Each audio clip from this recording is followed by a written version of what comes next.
If you're tired of feeling broke, even when you're making decent money, you're not alone. The truth is, most of us aren't overspending in the dramatic ways we think we are. Nobody's going bankrupt because they bought one expensive coffee.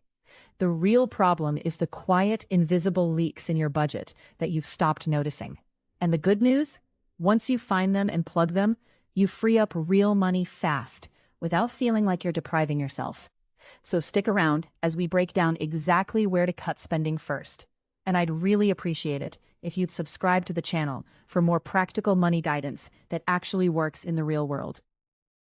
Let's start with the category that surprises almost everyone when they actually look at it: subscriptions. Think about this for a moment. How many apps do you have on your phone right now that charge you every single month? Most people have somewhere between 8 and 15 active subscriptions they're completely forgetting about. That's streaming services, music platforms, productivity apps, fitness memberships, meditation apps, cloud storage, maybe a dating app you tried once and never canceled. When you add them all together, it's often between $80 and $200 a month that you're not even using. The fastest way to cut here is to pull up your bank or credit card statement right now and search for recurring charges. You'll be shocked at what you find. Some subscriptions are so easy to ignore because they're small individual charges.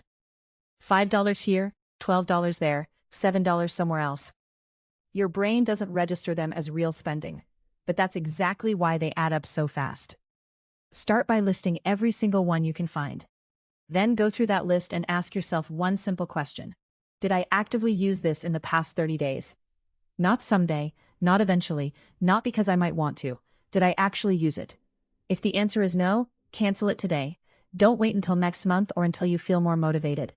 The friction of canceling right now is the only thing that's going to make it stick. And here's the thing about subscriptions.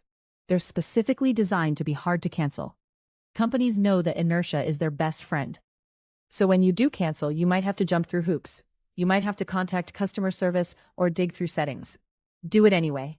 That's where the money is hiding. Now let's talk about food, because this is where you can cut spending fast without actually eating less or feeling deprived. The key distinction here is this: there's a difference between the cost of food and the cost of your eating habits. Most people don't spend too much on food itself.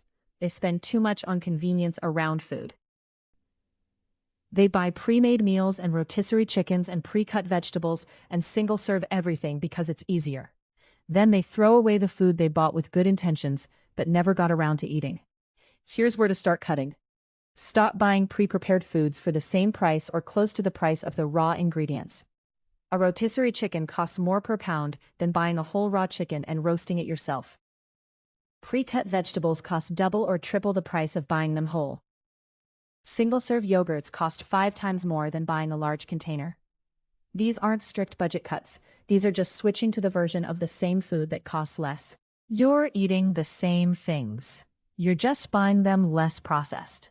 The second food-related cut is stopping the waste. This one is free money just sitting in your kitchen right now. Check your refrigerator right now, and I guarantee you'll find things that have expired or that you forgot you had. That's money you already spent that you're literally throwing away. The fix is simple. Meal plan before you shop. Spend 10 minutes writing down what you're actually going to eat this week, and only buy those things. You'll stop impulse buying groceries that sound good, but that you'll never actually make. And here's the third food cut that works. Buy staples in bulk. Rice, beans, pasta, frozen vegetables, oats, peanut butter. These things cost significantly less when you buy them in larger quantities. They last forever in your pantry. They're the building blocks of almost every meal, and they're incredibly cheap. Buying your diet's foundation in bulk, instead of buying convenience foods, is one of the fastest ways to reduce your food spending without changing your lifestyle at all. Let's move to transportation, because this is often the biggest spending leak that people don't recognize until they actually look at it. If you're driving a lot, there are 3 specific things draining your money. First is fuel. The second is maintenance and repairs. And the third is the car itself if you're financing something you don't really need. But let's focus on the quickest cuts first. If you're driving the same distance every week, you probably have options you're not considering. Can you combine trips instead of driving multiple times? Can you walk or bike for some journeys? Can you use public transportation for part of your commute? You don't need to sell your car or make a dramatic change. You just need to reduce the frequency you're driving. Even cutting your weekly driving by 20% saves you real money on gas, wear and tear, and insurance mileage-based increases. The second transportation cut is making sure your car is maintained so you're not paying for expensive repairs later. This isn't about spending more money now. It's about preventing the $1,000 repair bills that come from ignoring maintenance. Regular oil changes cost $30. Transmission failure costs $3,000. It's way cheaper to do the maintenance. Now let's talk about eating and drinking out, because this is where the judgment-free approach really matters. You're not supposed to never go out again. That's not sustainable, and it's not the point. The point is being intentional about it, instead of it being something that just happens.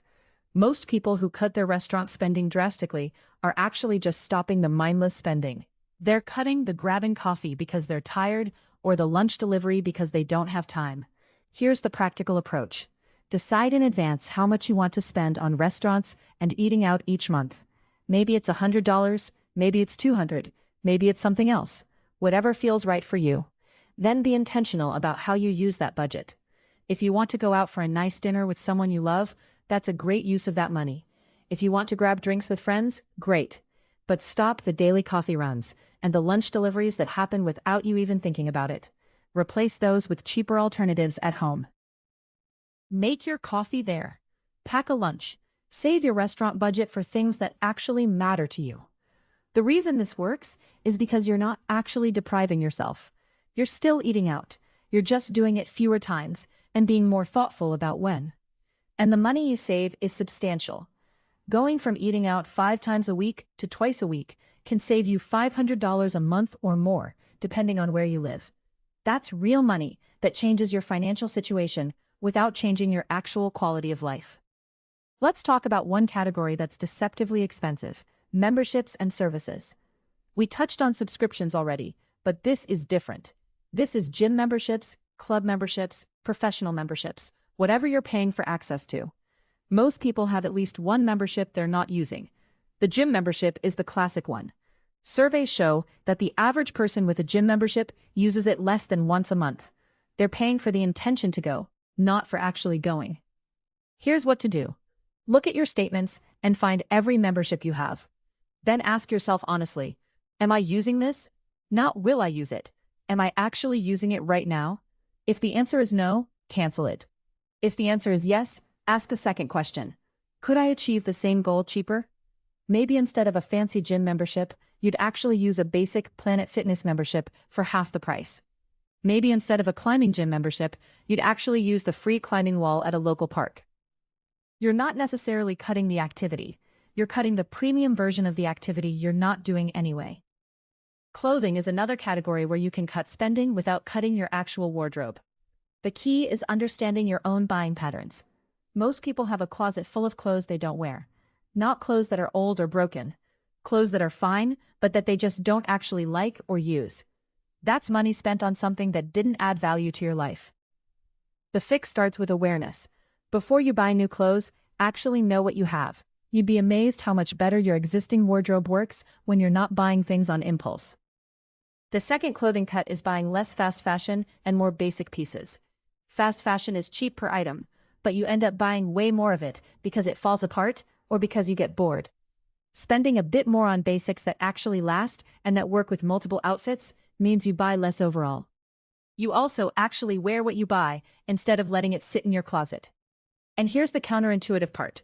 If you like what you're wearing more, you feel better about yourself, which means you're less tempted to buy more stuff to try to feel better. It's a cycle that actually saves you money while improving your life. Now here's where most budget advice gets preachy, and I'm not going to do that. But we do need to talk about daily habits and choices that add up. The expensive coffee, the vending machine snacks, the little purchases that you don't really remember making. By themselves, none of these are bad. It's only when they happen without awareness that they add up. The fix is simple. Keep a notepad or a note in your phone for 1 week. Write down every single small purchase you make. Every coffee, every snack, every impulse buy. Don't change anything yet. What you'll see after that 1 week is usually shocking. You'll realize you spent $40 on coffee without even noticing. You'll see that you picked up things without really thinking about it. Once you see it written down, it becomes real. Then you can make actual choices about it. Maybe you decide coffee out twice a week is fine, but every single day is too much. Maybe you decide to keep a snack stash at your desk so you're not buying from vending machines. These aren't dramatic life changes. They're just choices that you're making intentionally instead of by default. Let's talk about something that's specific to how we spend money now. Digital impulse buying. Online shopping is designed to make buying easy. Too easy. One click, and you own something. No wallet to open, no cash register, no friction. Your brain doesn't register it the same way. So you end up buying things you'd never buy if you had to go to a store. The fix here is adding friction back into the process. Remove your saved payment methods from websites. Use cash or specific debit card with a limit for online purchases. Add items to your cart and wait 48 hours before checking out. See if you still want them. Another digital cut is unsubscribing from marketing emails and turning off push notifications from shopping apps. You'd be amazed how much less you buy when you're not constantly being told about sales and new products. The companies sending these emails and notifications are extremely good at their jobs. They're designed to make you want things you didn't know existed. You're not weak if you're influenced by this stuff. It's literally designed by experts to influence you. So the smart move is to just not expose yourself to it. Now let's talk about insurance, utilities, and services that you probably aren't thinking of as places to cut. But these are often negotiable, and most people never bother to negotiate them. Start with your phone bill. If you've been with your provider for a while, you're probably paying more than new customers. Call them and ask for a better rate. Most of the time they'll give it to you, rather than lose you as a customer. Same with internet, insurance, and a bunch of other services. Companies count on the fact that most people won't bother to call. The phone call usually takes 15 minutes and can save you $200 a year. That's $800 a minute of your time if you do the math. For utilities, look at your usage patterns. Are you home during peak hours when rates are higher? Can you shift some usage to off-peak times? Are you heating or cooling rooms you're not using? Small changes to your behavior around utilities often save more than you think, and some areas offer weatherization programs that help you reduce energy use for free. Here's the thing about all of these cuts that we've talked about. They're not about suffering or deprivation. They're not about saying no to everything you enjoy. They're about noticing where money is going without adding value to your life and stopping that. You're keeping everything that matters. You're cutting everything that doesn't. And the money that comes back, it's yours now. You can do something useful with it. Maybe that's building an emergency fund so you're not stressed about unexpected expenses. Maybe that's paying off debt so you're not throwing money away on interest. Maybe that's saving for something that actually matters to you. Or maybe it's all of those things. The point is that this is money you already earned. You're just choosing to keep more of it instead of letting it leak away in places you're not even paying attention to. And I'm genuinely hoping this has been helpful for you. If it has, please like the video. It helps other people find it who need this same guidance. Thank you so much for watching. I hope you learned how to grow your wealth. Don't forget to hit that subscribe button. See you in the next video.